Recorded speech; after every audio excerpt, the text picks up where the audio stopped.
but only after Goss threatened to cut the NSA budget. Still, Goss's committee concluded the NSA was observing the law and filtering out unauthorized intercepts that came in through the Echelon spy system. We do have methods for that, and I am relatively sure that those procedures are working very well. After the investigation, the uproar over Echelon in the U.S. died down. In Europe, however, the furor was just beginning. When word of the Echelon system first came to light in the European press in the mid-90s, the European Parliament appointed a commission to study the issue. A subsequent report claimed the United States was using Echelon for industrial espionage, gathering sensitive information on European corporations and turning it over to American competitors. It's not the Echelon system that's the problem, it's how it's being used. Now, if we're catching the bad guys, we're completely in favor of that. Whether it's you catching the bad guys, us, or anybody else, we don't like the bad guys. What we're concerned about is that some of the good guys in my constituency don't have jobs because U.S. corporations got an inside track on some global deal. For example, the report alleged that the NSA lifted all the faxes and phone calls between the European aircraft manufacturer Airbus and Saudi Arabian Airlines, and that the information helped two American companies, Boeing and McDonnell Douglas, win a $6 billion contract. The report also alleged that the French company Thomson CSF lost a $1.3 billion satellite deal to Raytheon the same way. The point that the U.S. made was that this was not economic espionage. This was detecting bribery, and that was something that, particularly starting in the Clinton administration, was a valid U.S. policy to try to detect when bribery was being used to the detriment of U.S. companies. In major contracts, this type of surveillance can be expected to take place. And what NSA will say is, look, under the Foreign Corrupt Practices Act, we may be tasked to find out if everyone's playing on the same level playing field. The NSA's director admits that economic eavesdropping takes place. We do conduct collection for economic intelligence purposes. Questions of economic policy of foreign powers, for example, the proliferation of weapons of mass destruction, arms sales, drug trafficking, money laundering, or sanctions bustings. But these are all contained within our charter to conduct foreign intelligence. After a 2-year investigation into Echelon's role in economic espionage, the European Parliament dropped the matter.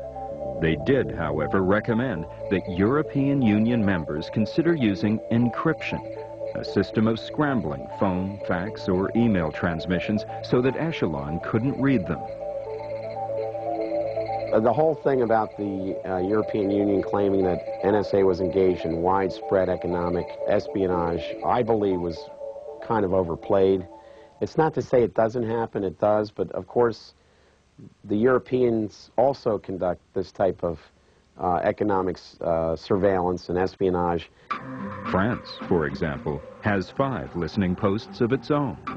You would have to be incredibly naive not to know that every industrialized nation on the face of the earth, and even some of the less developed nations of the earth, are out there spying on one another for competitive advantage in the global economy.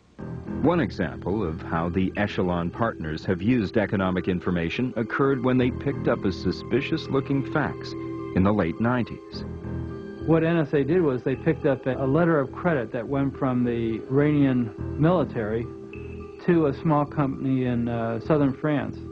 And that made a lot of people at NSA very nervous because this was a letter of credit for $1 million.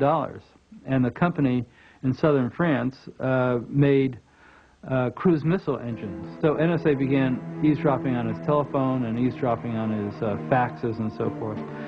And it went on for quite a long time.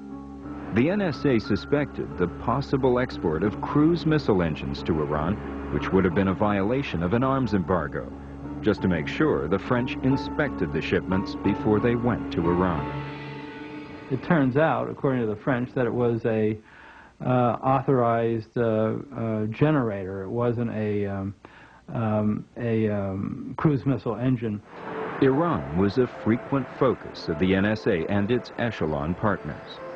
It eavesdropped on a lot of communications between China, between Beijing and Tehran. Tehran had an agreement with China where China was supplying missile parts, and the U.S. was trying to get China to stop shipping these missile parts. In 2000, the Clinton administration struck a deal with the Chinese government to stop shipping these weapons. But they didn't know if the Chinese would keep their word until the NSA learned that the Iranians were angry because their missile parts hadn't arrived. They insisted the Chinese representative in Tehran call Beijing. The representative got on a telephone and called the major government company in Beijing and said, I have this person here from the Iranian government, and they want to speak to the president of the company and find out why they haven't shipped these missile parts yet. And NSA eavesdropped on that conversation and heard the person in Beijing say, well, the president's actually here, but tell him he's not here so he'll go away. And so by listening to these conversations, they were able to determine that the Chinese were complying. The NSA may be extremely efficient in eavesdropping, but could it be losing its technological edge? Gone are the days when all Echelon had to do was put up a satellite dish and pull in all the information it wanted from the sky. In fact, information technology has changed so quickly that the NSA and its partners can hardly keep up. They have to reinvest in a new way of doing business. This happened after World War II. Enormous amounts of money, enormous amounts of efforts from both industry and throughout the government to build NSA into basically what it is today. And there probably has to be a similar effort if they want to succeed. They have to find ways to pick out these little needles in this enormous volume of this enormous haystack of communications. And the only way they can do that is by becoming far more sophisticated in the way that they intercept communications. In fact, the amount of information pouring into the NSA may already be overloading the system, as General Mike Hayden found out soon after he was appointed director in 1999. It was a Monday night. I got a phone call at home about 8 o'clock from our SOO, our security operations officer in our 24-hour operations center. And he told me that our computers were down. The NSA has 9 acres of computers. I went through a series of questions in kind of disbelief, saying, how many computers are down? And the answer was, all of them. It was January 2000, and while most of the East Coast was digging out of a surprise snowstorm, Hayden told his staff on closed-circuit TV just what was at stake. And then I said to them, look, this is secret. This cannot be the second half of the sentence that begins, honey, you won't believe what happened to me at work today. Because the knowledge that we were down would increase the risk significantly to Americans around the world. The computers were down for 3.5 days. NSA headquarters was brain dead. We had some residual ability at our locations around the world, but I don't want to trivialize this. This was really bad. Yeah, the biggest problem that NSA faced, stems from the technological revolution of the 1990s, which was marked by the dramatic upswing in the use of cellular telephones and greater use of fiber optic cables to carry internet and other forms of communications.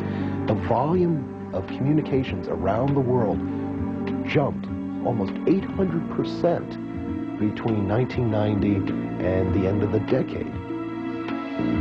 And that means that NSA has a much larger set of communications to sort through, and it has to come up with ways to either more discreetly target what it wants to know, or what communications links it really wants, or it has to come up with a much better way of processing the information it collects.